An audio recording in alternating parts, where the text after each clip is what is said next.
What is good, everybody? Welcome to the Gold Standard Podcast, part of the Niners Nation Podcast Network. I am Rob Stats Guerrera. He is Levin Black. What's going on, Levin? Not a whole lot. I'm excited to be back with Joe.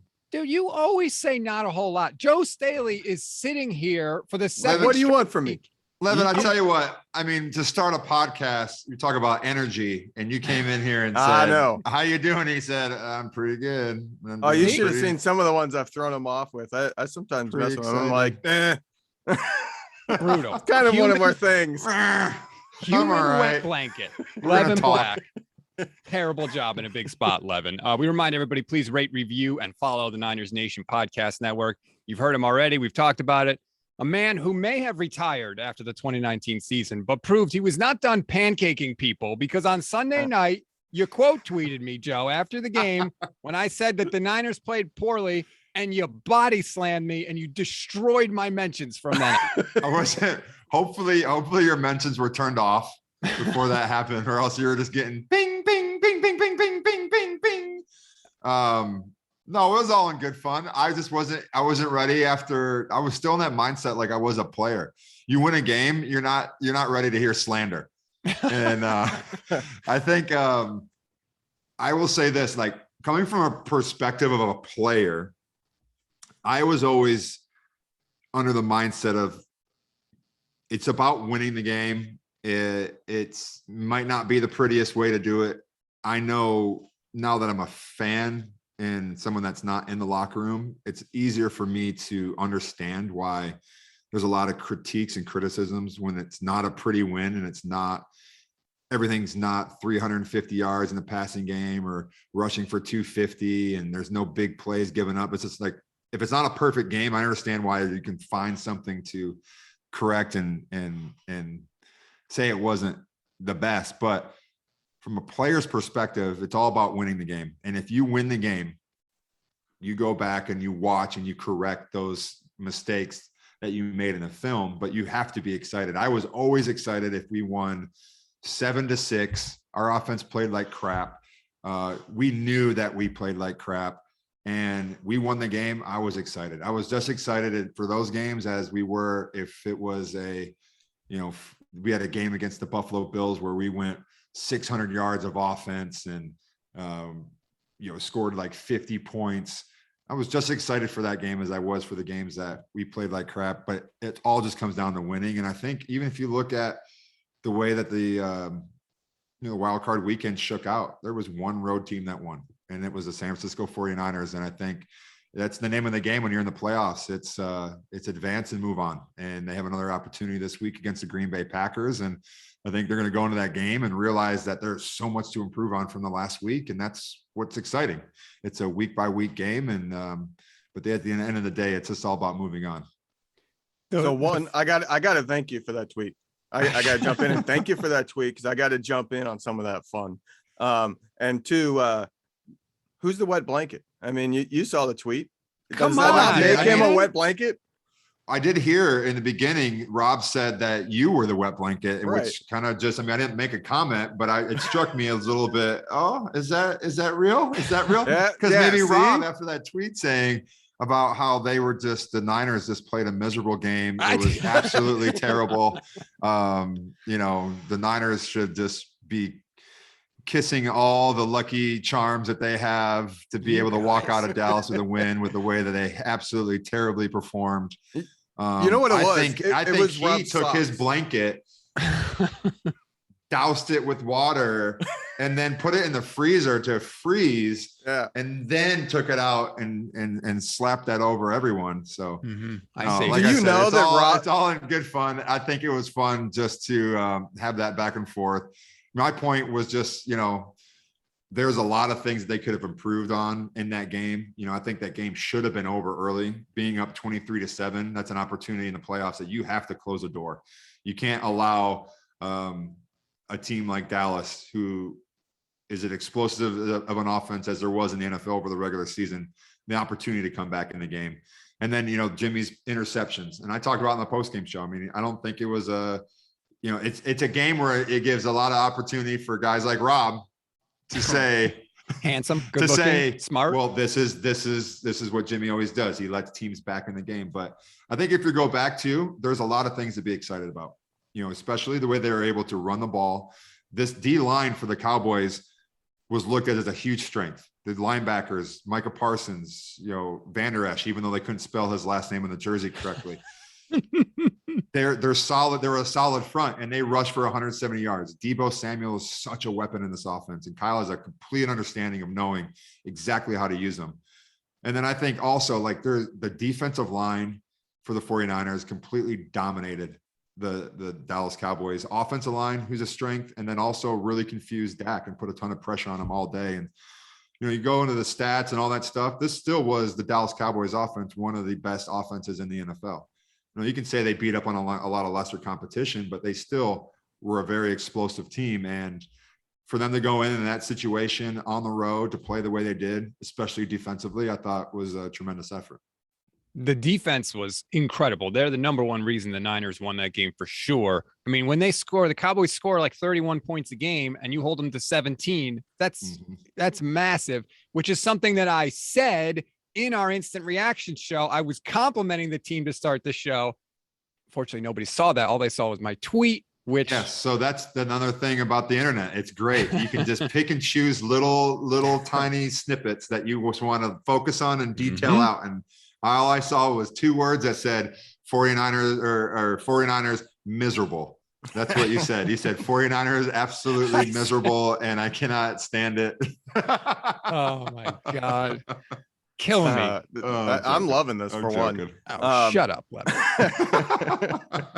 I got to ask you, I know you were probably in studio, but give us a glimpse into Joe Staley, the fan, now that you're retired. What are you like, especially at the end of a game when it got as tense as it did? Are you like a yeller screamer? Or are you kind of quiet? Are you pissed off? Because I think Rob and I are different. I think he's much more emotional. I normally sit there and I'm like on the verge of pissed. I'm just always, I think it's from the post-traumatic stress of the 2004 to 2000 every single year. Single year. We haven't won a Super Bowl. Yeah, so. Everybody's different. So how are you on games like that? I am very emotional still. The last 2 weeks I've actually done the show. So last week I actually got to do the show at my house. So I just did it here in this setup right here. And I got on again and I was like, we started our show, we say our little opening comments. And I'm like, I pitted out again because last week I completely pitted out a sweater. I was pitting out a sweater, which should hide and absorb all the water and perspiration that you have. But mine still was just as heavy. So talk about a wet blanket. My armpits are a wet blanket for my body. But then this last week I did the same thing. I was just so into it. It was like you said, I was just thinking, I've had so much heartbreak as a player over the years that you're just kind of thinking of worst case scenario. And the game of football is fun, but it's such a game of momentum. And you just want to have the momentum in your favor when it comes down to the end of game situations. And Dallas had, they had all the momentum right there. And I think 2 things. I mean, Kyle wanted to go for it in a 4th and 1, which I agreed with. I think that was a good play call. I mean, obviously the quarterback sneak, Jimmy is 100% for that. I think it was I saw a stat. He was 25 of 25 when it comes to quarterbacks. Yeah, Romo kept saying it to try and jinx him. No, I know. But he's got to get set. He's got to see if Trent is down in his stance in that motion right there. And then, what was the other play that was really, that 4th and the end of the play blitz by the defense.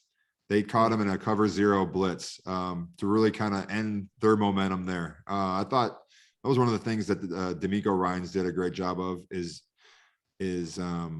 not just the offensive or not just the defensive line taking advantage and putting pressure, but really opportune blitzes that we haven't seen a whole lot from D'Amico this year. And even when they do blitz, that seems like the timing has been off a little bit as far as when to show it and when to attack the line of scrimmage, but they were really on it last week and they ran that cover 0 at the perfect time. We actually called that blitz hey diddle diddle 3 up the middle. Because they bring 2 linebackers and then they bring a safety wrapped around up the middle. And there's no way to block it. You have to have an adjustment. that's run on the fly. And if you don't see it and if you don't anticipate it, there's no way you can block it. It just has to get there. And it was a perfect time to call it. So those two things, the offense, not being able to end the game with the ball in their hands, and then the defense really coming up with a good blitz and a good blitz package. But again, they still had a chance to try to win it. Can I ask you about that quarterback sneak? You've been a part of a lot of quarterback sneaks. I can't ever remember seeing the left tackle shift over to the opposite side of the formation before a quarterback sneak. Is there a specific reason why Kyle did that? I mean, I felt like it was surprising. No, there is. There 100% is. And, one of the reasons why they're so successful with quarterback sneaks, you think of it as just a very simple play as, hey, offensive line, just wedge block, or Jimmy, just get your foot back and, anticipate the snap. But there's a lot of window dressing that goes into it. And you can see, if you watch throughout the year of how Kyle constructs it, it's like they run double or triple cadence. So they'll roll through their cadences a couple times. They'll get the defense to just, they want them to relax for a half a second.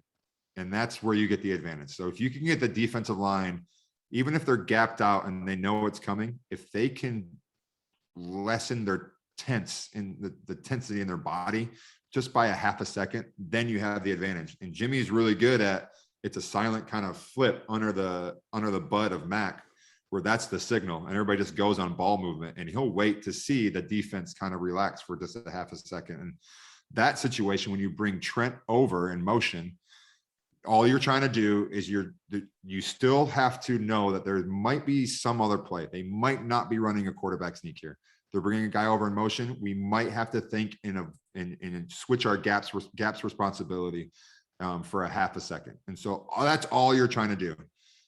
There's different ways to do it. You can run triple counts, double counts. You can run motions. You can have use check come from the backfield and try to give some kind of deception just so you can get them to relax for 1 second. So I don't mind the play call at all. I mean, the science and everything behind it is sound, but it's just, Jimmy's got to see him get set, and then Trent has got to get over there with a little bit more urgency. Now, you mentioned Jimmy's interception. I want to take this from a different angle that I don't think is ever really asked. Jimmy rebounds pretty well when he makes a mistake like that, but how about the other players? You on the offensive line and the receivers, when your quarterback throws an interception like that, how do you guys respond? Does it ever creep in your mind, that's a killer, or, oh no, we're in trouble now? Or how do you guys rebound? Yeah, I never honestly ever thought of that. As far as like,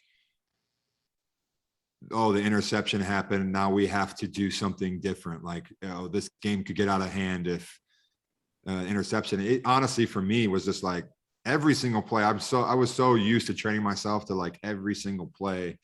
And it's cliche, you get wiped the play that happened, but it really is. It's a learned skill. And you have to really train your mind to just wipe it next play. And it's regardless if it was an individual block or if I got beat for a sack.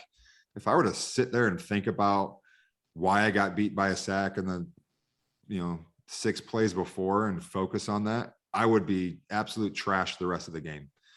And then on the flip side too, I mean, it's a learned skill from a quarterback, and you still have to keep the same mentality. You try to learn from it and what fooled you in the coverages in game, and see, what was the reason? Was it a bad route by the receiver? Was it a bad pass by the quarterback? Were you fooled in the coverages? Was the receiver fooled? Was there pressure by the offensive? There's a lot of different things that go into an interception. You try to get those answered on the sideline, and then it's flushed immediately. I never thought in the moment of an interception being like, all right, now it's on us. We have to do this better. The only time I would think something like that was if the interception was the result of the offensive line. Like, we didn't pick up a blitz that we should have picked up. Quarterbacks expecting that to be protected. That's why the throw was hurried. And, that was my thing that I can control. So then that's what we get the answers on the sideline, and then we move on. One of the things I loved in the game is after Dak throws the pick, Deebo goes to Kyle and says, Hey, give me the ball. And one play later, literally, he hands it to Deebo, and Deebo has this ridiculous, amazing cutback run for the touchdown. I just love that Deebo stepped up in that spot and that Kyle was like, all right, here you go. It was unbelievable. And that's, it's a bunch of things, but I think it really speaks highly of Deebo's mentality. Everybody talks about how physical he is as a runner and, how he's such a weapon with the ball in his hands.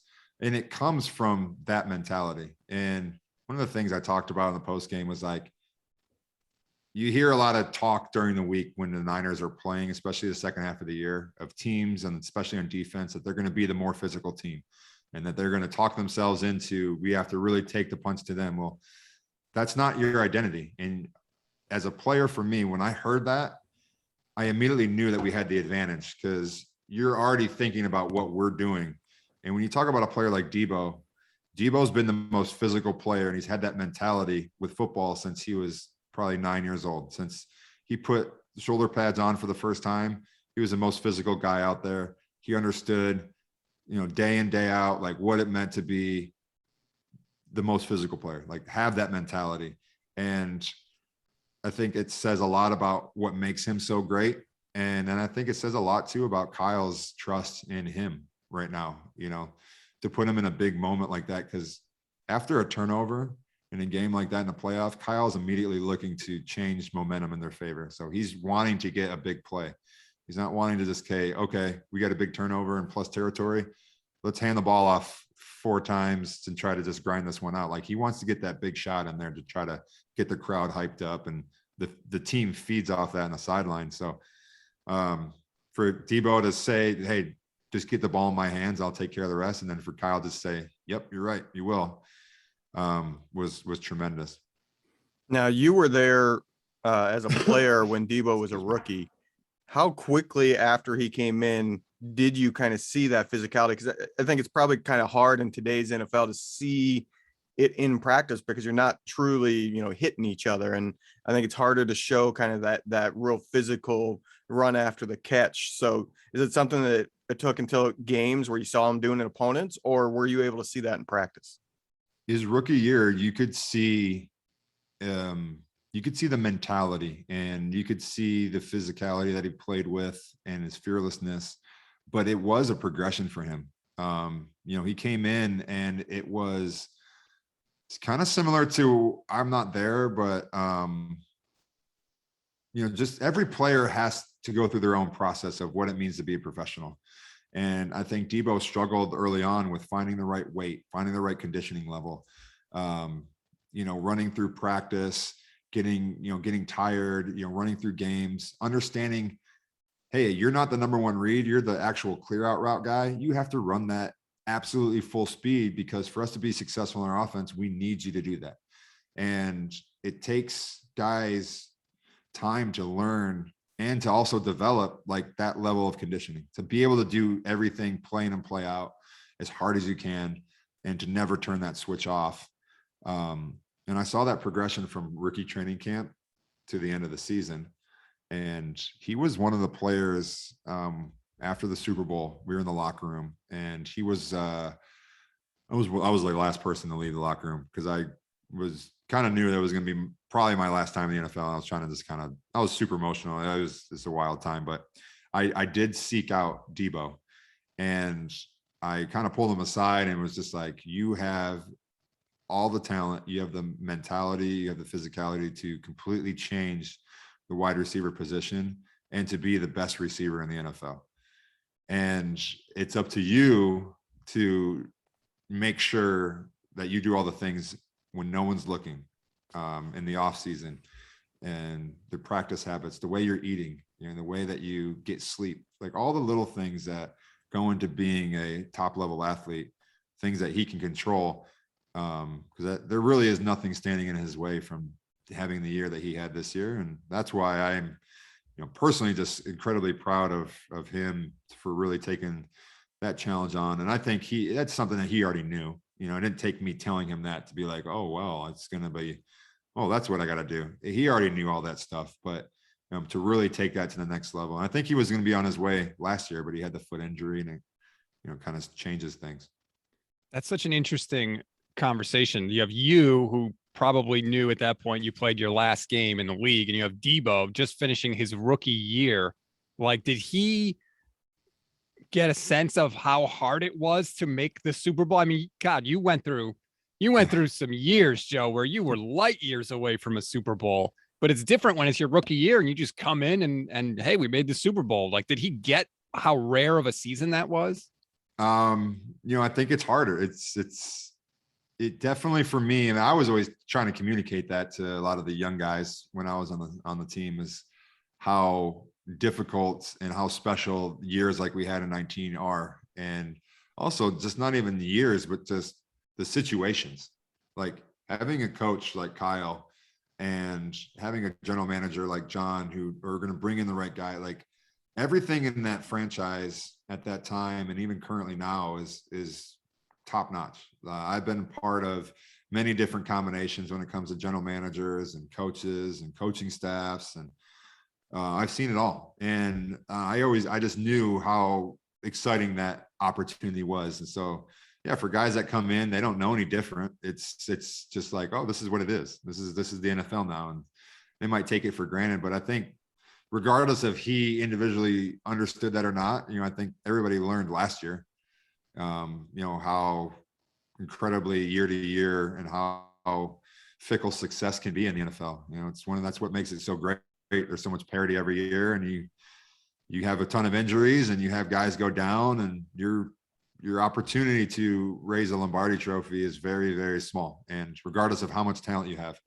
And so, I think it's why everybody this year has a little bit different focus. They understand the opportunity that they have just by being in the playoffs, and now they're got to take advantage of it. Now, you said in the post game that the team has their swagger back. I wanted to ask you, because that was a while ago, though. They got their swag back a while ago.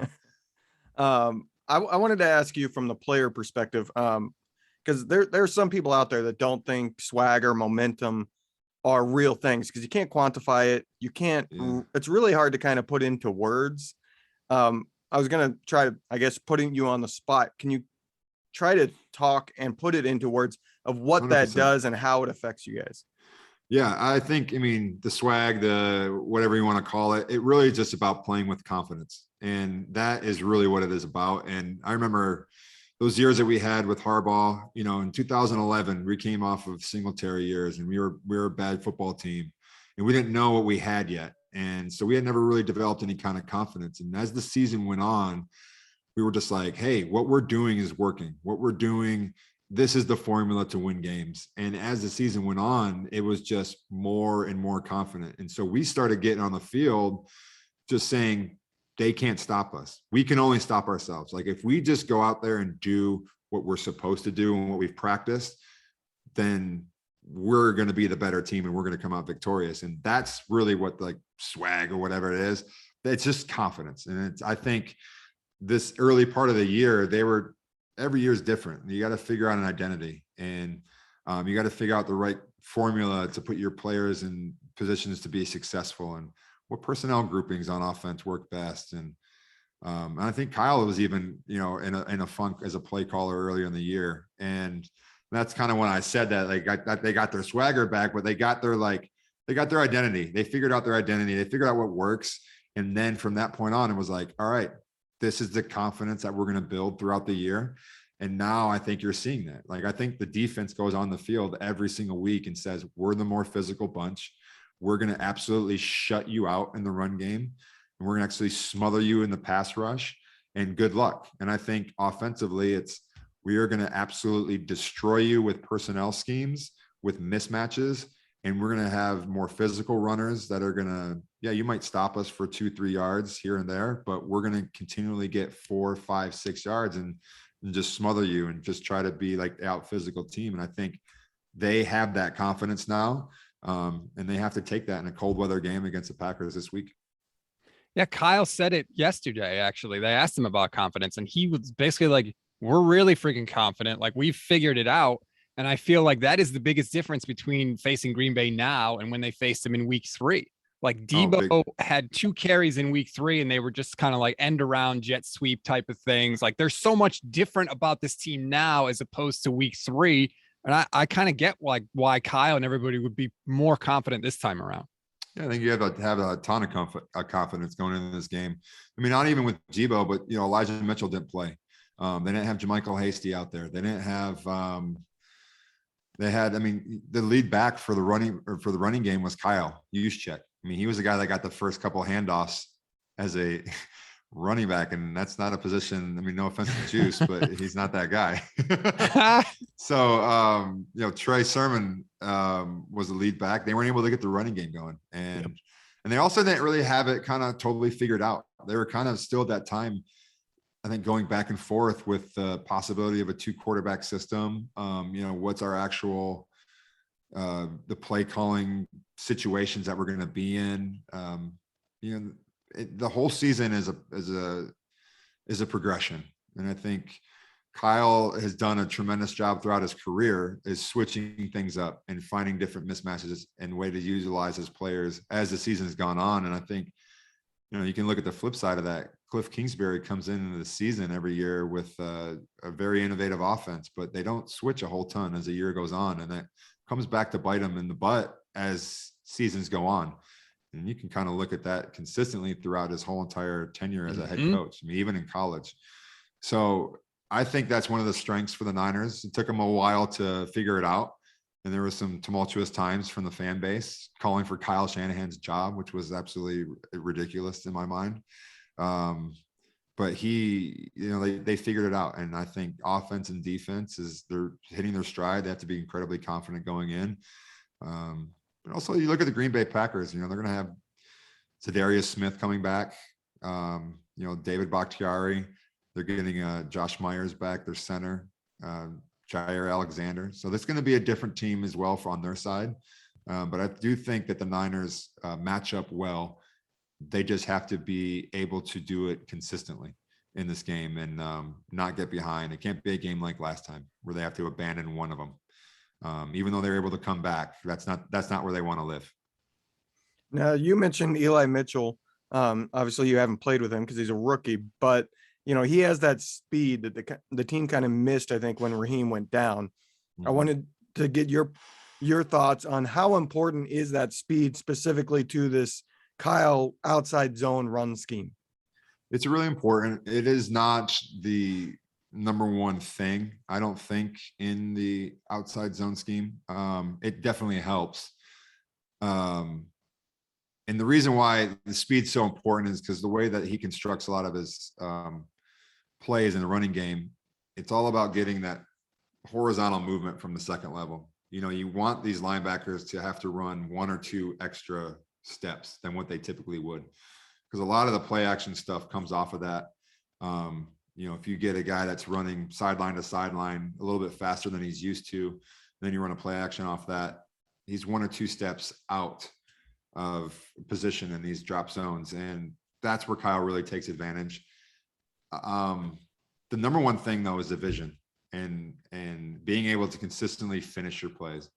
And I think that's what Elijah Mitchell does such a great job of, is he has a real good understanding, working with Bobby Turner, who's been in this scheme forever. He's the running backs coach for the Niners. He coaches them up, that whole room, unbelievably well, because they know exactly the courses they're supposed to take. They know exactly the blocking schemes of the offensive line up front and how they're setting everything up and how that's all pieced together. Like if a running back cuts back 1 step too quickly, that totally screws the backside, because an offensive lineman's expecting that linebacker to be at a certain position because of the running back. So now I can take my angle and get on him at that position. If the running back cuts back too quick, now the offensive lineman's overrunning that backside linebacker. So Elijah does a great job of setting everything up. And then once he sees the hole, he hits it and he finishes every single play forward. And he's very physical at that point. I think actually the piece that they've been missing with Raheem has been filled by Deebo, because I think the thing that always made Raheem special was not necessarily the speed that he had, the straight line speed. Now he's very fast, but it was his fearless speed. I always called it. Like he would hit the hole and he would see the hole and he'd have a different level that he'd go to with as far as speed when he got through that hole. So that would mess up everybody's angles as a defender. And I think that's what Deebo does a tremendous job. He's very fearless when he finally sees the hole and he hits it. It messes up the defensive tackling angles, and then that's where they can take advantage. Trent Williams said something after the Rams game that I thought was really interesting. He basically said he knew if he went out there, he wasn't right. He knew that 50% of him was not going to be better than 100% of somebody else. And I think of that this week now when I hear that Jimmy Garoppolo has now the shoulder injury that he said is going to affect him on every throw. I can't even imagine being in Jimmy's spot because the culture is like, if you breathe, you're playing. And yet he's got all these injuries. Like, I feel like at some point he's going to have to start throwing left-handed. It's got to be a struggle for him, figuring out how he's going to throw the ball and how he's going to be effective out there, knowing that he is such a crucial part of the game plan. Yeah, I think the injury is definitely something to watch this week. Already with the thumb, but now the throwing shoulder. It's also to the extent of what that is, because I could say that my finger's jammed and it's going to affect my blocking as an offensive lineman, but really, how much is it? It's going to affect it because it's a jammed finger, but is it actually broken? Is it actually affecting me for my job? So it's like, and only Jimmy knows that, and he's not going to let anybody know, how much it actually is affecting him. I think one of the things is Jimmy's a tremendous competitor. I think guys really respect that about him. And they know that if he's out there, he's making no excuses of anything. Like, I can guarantee you, regardless of what you hear in the media, if you think it's media talk or whatever, he's not telling anybody in the huddle. He's not telling anybody in the practice field this week is, oh, my shoulder's killing. That's why I didn't throw it right there. I don't want to mess it up. So he's going to be, if he's on the field, he's going to be out there. He's going to give it everything he has. And, I would expect him to play just as, efficient as he played against the Rams. You talk about the Rams game. I know he threw the 2 interceptions in that game, but he was also incredibly efficient, especially in the second half of bringing him back in. So he's not going to let whatever he's dealing with, whatever ailments he has, I don't think he's going to be letting that affect him at all, especially in a big game like this. Now, pretty much everybody at this point in the nation knows about the McVay, Shanahan, LaFleur connection. I'm curious, did Kyle ever use that as like a motivational thing? Like, I want to beat these guys, these guys, this is a friend of mine, or anything like that? Or was it just kind of understood and Kyle treats it as a regular game? No, yeah, he never presented it as like a personal battle. Like, hey, I want to win this one for me, guys, because I really, want to stick it to my old assistants. They have a tremendous amount of respect for each other. I do know that, just knowing Kyle, the time that they've spent together on those staffs. But I do think there's a healthy competitive environment between all three of them. They all kind of are similar styles, similar coaches, all got their head coaching starts at the same time. And they're always going to be kind of compared against each other. And I think that's just a competitive nature. And Kyle, he wants to try to one up the guys that he's gone against. And I think he's doing that against McVay. And, LaFleur has had some success the last couple of times they've matched up together. So, what better spot to get the upper hand back in your favor than the playoffs? All right. I got to ask a question that I should have asked earlier, but I didn't think of it until now. Levin and I have been arguing because I think that fans and superstitions matter. Like, I don't wear any Niners gear except Niners socks during the games because when I started doing that, they started winning, and I've been sticking with it. And then I throw the jersey on after the game. Levin says it doesn't matter. It's all bogus. He doesn't want to put any effort into trying to help the team win. So I put it to you, Joe. Are you superstitious guy, or are you just doesn't matter guy?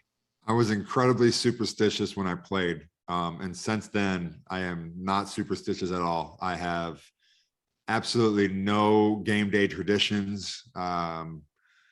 I just give all enthusiasm to the television screen. I yell when they do great. I yell when they do bad.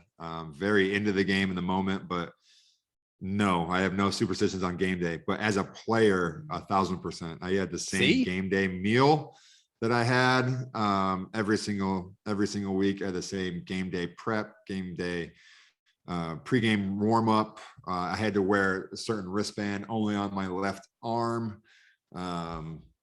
So I had a bunch of game day playing superstitions, but none as a fan. Yeah, see, Rob, you don't play football. You didn't even go to a school that has a football team. So Did I hear though that you said you wear 49ers socks? it's Yes. the only thing he will wear. He won't wear a jersey or anything during the game because he thinks it makes them lose. I'm gonna send you a pair. I'm gonna send me your address off this. I'm gonna send you a pair. I was gifted a pair of socks. I have a whole bunch of them. There's just my face. It's my mug. And I would love nothing more after our Twitter battle than to put my face on your feet. I don't know. That came out super weird. Oh, okay, Rex Ryan. You know we're recording this, right? That was a very Rex Ryan quote right there. Anyways, I have Joe Staley's socks with my head on them. And and then you wear socks on your feet. So I guess, yeah. There you go. All right, Joe. So I got one last question for you that you said last time we talked to you last week, you're still close friends with Alex. Obviously, every single time the 49ers play the Packers, the Alex Rodgers dynamic is always brought up. I think 49ers side is so sick of it. What is that storyline? I've never heard it. Yeah. What is the storyline? I'm just curious from Alex's perspective, because it's always the Rodgers to 49ers perspective. Has he ever wondered what it would have been like to be able to go and sit behind Favre and learn instead of being thrown like he was 6 different coordinators for 6 years? Has he ever talked about that or anything like that? Wondered what it would have been like? We've never had specific conversation about that, but I'm sure just knowing him, I think he's been very open and honest about how crappy the situation that he was thrown into here with the Niners was. Different coordinators every single year. No real consistency as far as development, no talent around him. You couldn't think of a worse situation to be brought into as a franchise quarterback. So I think for sure, he would have loved to have that opportunity in that situation. But no, he never brought it up to me specifically about that. But I can probably answer that question with some sense of certainty that he would have enjoyed to sit. And he's been very vocal about the benefits even this year. He's been talking about Trey and the situation with him sitting behind Jimmy, and he thinks it's all positive. Like it's all going to be great for his development because he knows on the flip side how his situation really hindered his early career development. Well, let me throw this out there then. Maybe you can set up getting Alex on our podcast so we can ask him directly. Oh boy, don't be that. We could probably do that. Come on. Hey, come on now. We'll see. We'll see what we can do. I am a conduit to everybody. So if you want to have anybody on the show, I am the guy. Last one for me, Joe. It's supposed to be cold as hell in Lambeau on Saturday. And I think back to the game that you played against the Packers in the playoffs in Lambeau. If I remember correctly, you went sleeveless for that game. Am I right about that? Barely sleeveless. I had rubber elbow sleeves on. I had on the bottom of my forearm, I had like these these sleeve warmer things. And then I had a little sliver of skin right here that I went sleeveless with. Yeah.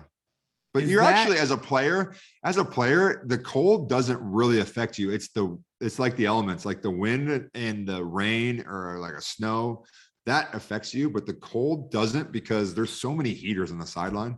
It actually is like when you have a switch of a quarter or a long TV timeout, that's when you're not really moving around or doing anything. Then you're like, oh crap, it's kind of cold out here. But during the game, it shouldn't be. I don't remember it being like a huge thing when we played in the playoff game. It wasn't like I was really affected by how cold it was. All right, there you go. Well, thank you, Joe. We appreciate the time again. I guess I'm going to get some socks, which I'm not going to lie, pretty friggin' excited about. Yeah, it's going to be great. Just for the record, I can't promise you if they've been worn or not. That is the closest. They're not half fresh, I don't think. So if you want some used socks, maybe just to have some game worn Joe Staley socks. That is, man. I put my face on your feet. Thank you for that. I'm going to make him show. Next time we do like an instant reacts, I'm going to make him show those socks on camera. Well, there you go. Perfect. I will. How dare you doubt me? How dare you? I look Let's make forward to roll your here, tweets Rob. after they win. I look forward to your tweets after they win this weekend. There you go. Trust me, I'll be plenty Turn your fired up. notifications off because I'm not going to be as nice this time. Thanks for the time, Joe. Yep. Appreciate it. Thanks for having me on.